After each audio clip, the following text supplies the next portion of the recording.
Welcome to all the students of Shri Siddh Vidyapeeth school. तो बच्चों, पिछली क्लास में हम पढ़े थे हिंदी का कक्षा छठी का 5वां पाठ अक्षरों का महत्व। तो वह पाठ हमें बहुत कुछ इतिहास के बारे में बताती है कि अक्षरों का महत्व क्या था, कब से इसकी शुरुआत हुई और कब से अक्षरों की वजह से एक नए सभ्यता का आरंभ हुआ। तो चलिए आज हम उसी पाठ का प्रश्न अभ्यास करते हैं। पहला प्रश्न निबंध से, पाठ में ऐसा क्यों कहा गया है कि अक्षरों के साथ एक नए युग की शुरुआत हुई? अक्षरों की खोज के साथ एक नए युग की शुरुआत हुई। अब आदमी अपने हिसाब किताब को लिख कर रखने लगा, जिससे वह सभ्य कहा जाने लगा। आदमी के लिखना आरंभ करने से ही इतिहास का नया आरंभ हुआ और एक पीढ़ी के विचार दूसरी पीढ़ी तक पहुंचने लगी। इसी के साथ विकास गति तेज हुई। इस प्रकार एक नए युग की शुरुआत हुई। तो अक्षरों की खोज के साथ साथ कैसे एक नए युग की शुरुआत हुई? क्योंकि सारे जो लोग थे, वो जो हिसाब किताब था, अपने मन की जो भी भावनाएं थी वो लिख कर रखने लगे, जिससे वह सभ्य कहलाने लगे। और इसी तरीके से आदमी का लिखना पढ़ना आरंभ हुआ और एक नए पीढ़ी की विचार दूसरी पीढ़ी तक ऐसे ही पहुंचने लगी और एक नए विकास की गति तेज से हुई और एक नए युग की इसी प्रकार से शुरुआत हुई। दूसरा प्रश्न क्या है? अक्षरों की खोज का सिलसिला कब और कैसे शुरू हुआ? पाठ पढ़कर उत्तर लिखो। तो अक्षरों की खोज का जो सिलसिला लगभग 6000 वर्ष पहले शुरू हुआ। इससे पहले व्यक्ति चित्रों के द्वारा अपने भाव व्यक्त करते थे, जैसे पशु पक्षियों आदमियों के चित्र। बाद में भाव संकेत अस्तित्व में आए। इसके बाद अक्षरों की खोज हुई। तीसरा प्रश्न क्या है? अक्षरों के ज्ञान से पहले मनुष्य अपनी बात को दूर दराज के इलाकों तक पहुंचने के लिए किन किन माध्यमों का सहारा लेता था? तो मनुष्य अक्षरों की खोज करने से पूर्व अपने संदेशों को दूर दराज के इलाकों तक पहुंचाने के लिए चित्रों का सहारा लेता था। वह पशु पक्षियों आदमियों तथा अन्य वस्तुओं के चित्र बनाकर अपनी बात दूर दूर के इलाकों में पहुंचाता था। बाद में इन चित्रों ने भाव संकेतों का रूप ले लिया और मनुष्य इनके माध्यम से अपनी बात पहुंचाने लगे। तो पहले क्या करते थे? वो चित्रों का सहारा लेकर वो अपनी भावनाएं व्यक्त करते थे। और किसके चित्र बनाते थे? पशु पक्षियों के आदमियों के तथा अन्य बहुत सारे वस्तुओं के चित्र बनाकर वो ये जो सारी भावनाएं हैं, अपनी जो व्यक्त करने वाली चीज़ें हैं, वो दूर दूर इलाकों तक पहुंचाते थे। और बाद में जो है इसी चित्रों के एक रूप ले लिया, भाव संकेतों का एक रूप ले लिया था और मनुष्य इसी के माध्यम से अपनी बातें पहुंचाने लगे थे। फिर दूसरे से पहला प्रश्न, अक्षरों के महत्व की तरह ध्वनि के महत्व के बारे में कितना जानते हो? लिखो। तो अक्षरों द्वारा लिखकर अपने भाव व्यक्त किए जाते हैं और ध्वनियों द्वारा बोलकर किए जाते हैं। अक्षर और ध्वनि भाषा के दोनों रूपों लिखित और मौखिक भाषा के मुख्य आधार स्तंभ हैं। अक्षरों के बिना लिखा नहीं जा सकता और ध्वनियों के बिना बोलने की कल्पना ही नहीं की जा सकती। तो हम कान से सुनी गई प्रत्येक आवाज़ ध्वनि कहलाती है। अपनी भाषा की सार्थक ध्वनियों के उच्चारण द्वारा ही हम अपना भाव व्यक्त करते हैं। इसीलिए अक्षरों के समान ही ध्वनियाँ महत्वपूर्ण होती हैं।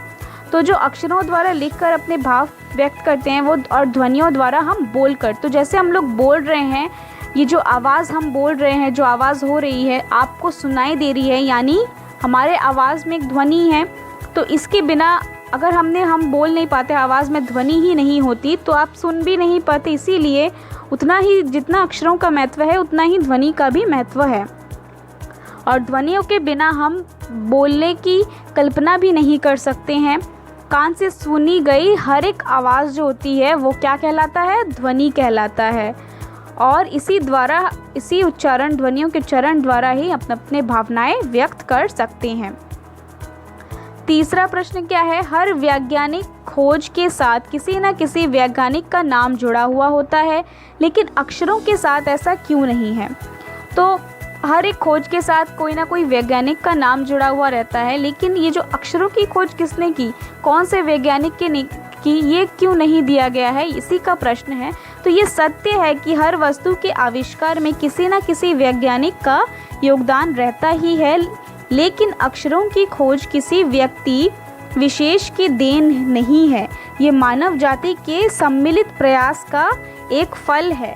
अक्षरों का विकास अनेक वर्षों के प्रयास एवं अभ्यास के फलस्वरूप हुआ। इसको किसी एक व्यक्ति ने आविष्कार नहीं किया, अतः इसके साथ किसी वैज्ञानिक का नाम जुड़ नहीं पाया।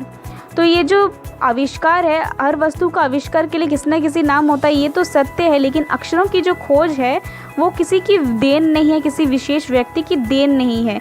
ये एक मानव जाति यानी मनुष्य जाति का एक सम्मिलित इकट्ठा होकर जो उन्होंने ये प्रयास किया, इसकी इकट्ठा होकर एक साथ होकर उन्होंने इसकी खोज की, और इसका एक फल स्वरूप जो है हमारे पास अभी मौजूद है। इसको किसी एक व्यक्ति ने आविष्कार किया ही नहीं है, इसका एक विकास बहुत वर्षों का एक प्रयास था, जिसका फलस्वरूप आज हम यूज़ करते हैं। अतः इसके साथ किसी वैज्ञानिक का नाम जुड़ नहीं पाया है।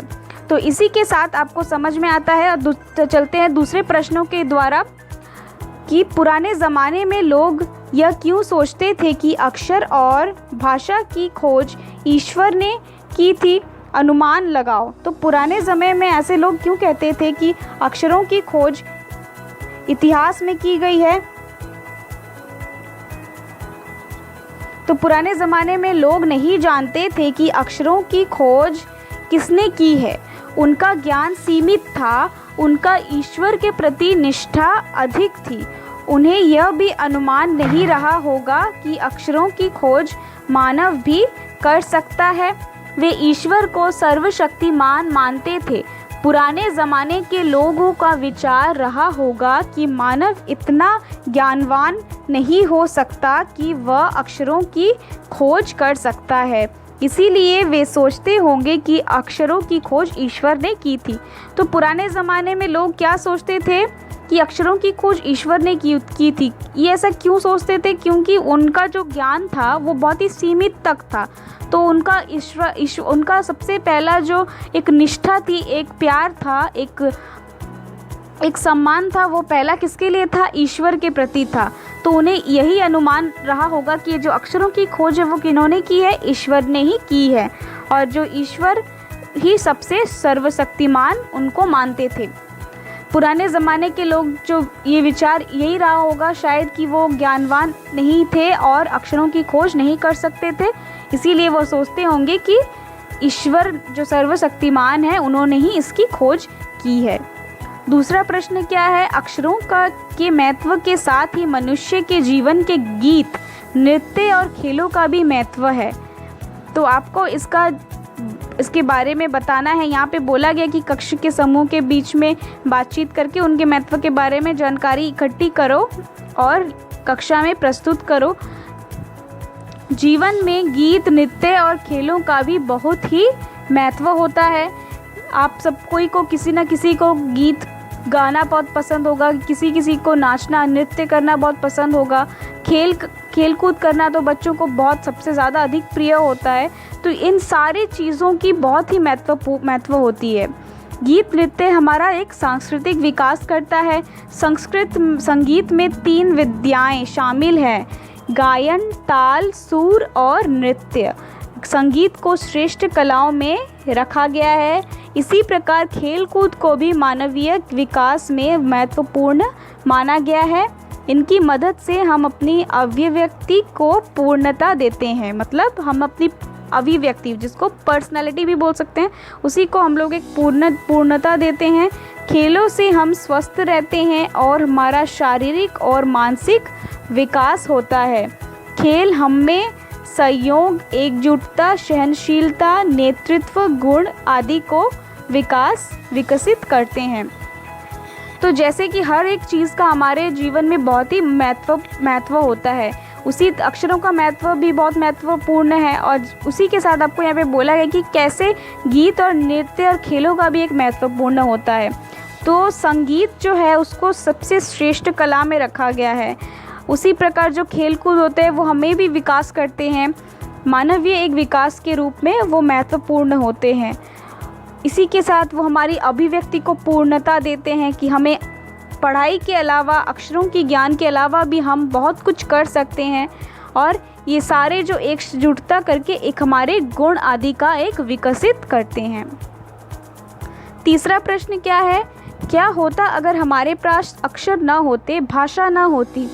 तो हमारे पास अगर अक्षर नहीं होते तो हमें अक्षरों का ज्ञान नहीं होता, हम आज भी हज़ारों वर्ष पहले वाली दुनिया से में भटकते, भावों विचारों को लिखकर व्यक्त हम लोग नहीं कर पाते, तब हम अपना ज्ञान अगली पीढ़ी तक नहीं पहुंचा पाते और हमारा जो पूर्ण विकास नहीं हो पाता, हम वहां तक नहीं पहुंच पाते जहां आज हैं।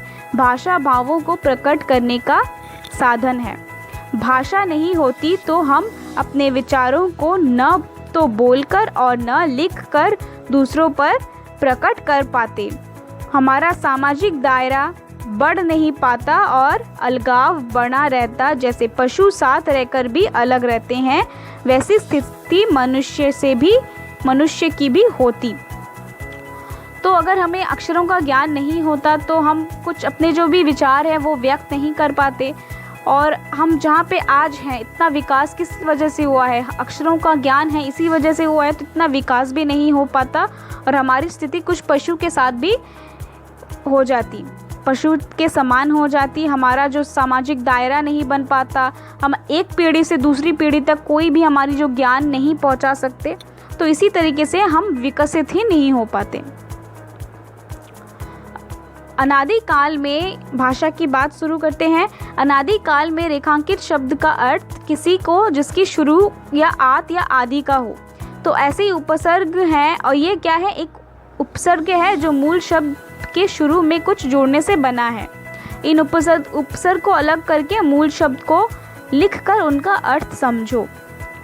तो इनको उपसर्ग को हम लोग अगर अलग करेंगे तो असफल से क्या अलग हो जाएगा, अ अलग हो जाएगा, अदृश्य से अ अलग हो जाएगा तो दृश्य हो जाएगा, और असफल से सफल हो जाएगा यानी कामयाब, दृश्य यानी जो दिखाई देता है, अनुचित से उचित यानी अन उपसर्ग को अलग कर देंगे तो उचित यानी ठीक, अनावश्यक से अन को अलग कर देंगे तो आवश्यक यानी ज़रूरी, अपरिचित से अ को अलग कर देंगे यानी परिचित यानी जानकार, अनिच्छा से अन को अलग कर देंगे तो इच्छा यानी चाह या फिर अभिलाषा। तो अभी ये जो है दूसरा प्रश्न क्या है कि वैसे तो संख्याएं संज्ञा होती हैं, पर कभी कभी ये जो विशेषण का काम भी करती हैं। तो हम लोगों को पता ही है कि संज्ञा क्या है, और जो संख्याएं हैं वो जनरली क्या होते हैं, संज्ञा होते हैं, जो शब्द जो अंक होते हैं जो वो क्या है, संख्याएं जो होते हैं वो उनको संज्ञा होते हैं, लेकिन कभी कभी वो विशेषण का काम भी करती हैं। जैसे यहाँ पे दिया गया है 5 अरब 10 हज़ार, तो कितने हज़ार, 10 हज़ार, यानी विशेषण का काम भी इन्होंने किया। तो आपको ऐसे ही कुछ रेखांकित हिस्से में परिमाणवाचक जो विशेषण है, यहाँ पे क्या है, परिमाणवाचक विशेषण, संख्यावाचक विशेषण होते हैं, और यहाँ पे उदाहरण भी दिए हैं। आप अगर पढ़ेंगे तो आपको समझ में आ जाएगा। आपको यहाँ पे लिखना है कि कुछ उचित शब्द आपको छांट कर लिखने हैं जिनमें परिमाणवाचक विशेषण हो। तो उत्तर क्या है, 3 कटोरी खीर, 2 एकड़ ज़मीन, 6 मीटर कपड़ा, 2 कप कॉफ़ी, 1 ट्रक रेत, 5 किलो बाजरा, 1 लीटर दूध, 3 चम्मच तेल। तो इसी तरीके से मैंने यहाँ पे कुछ लिख दिया है, विशेषण के रूप में कुछ संख्याएं को विशेषण का रूप दे दिया है। अगर आपको कुछ और भी आता है तो आप इसमें कुछ और भी ऐड कर सकते हो। ठीक है बच्चों, इसी के साथ ये पाठ का जो अभ्यास है, प्रश्न अभ्यास, यहीं पे समाप्त होता है। आप ये सारे प्रश्न अभ्यास अपने कॉपी में अच्छे से लिख लेंगे और उसको याद भी कर लेंगे, और इस पाठ को दोबारा पढ़ेंगे। हम आपके साथ मिलेंगे दूसरे क्लास में एक नए पाठ के साथ।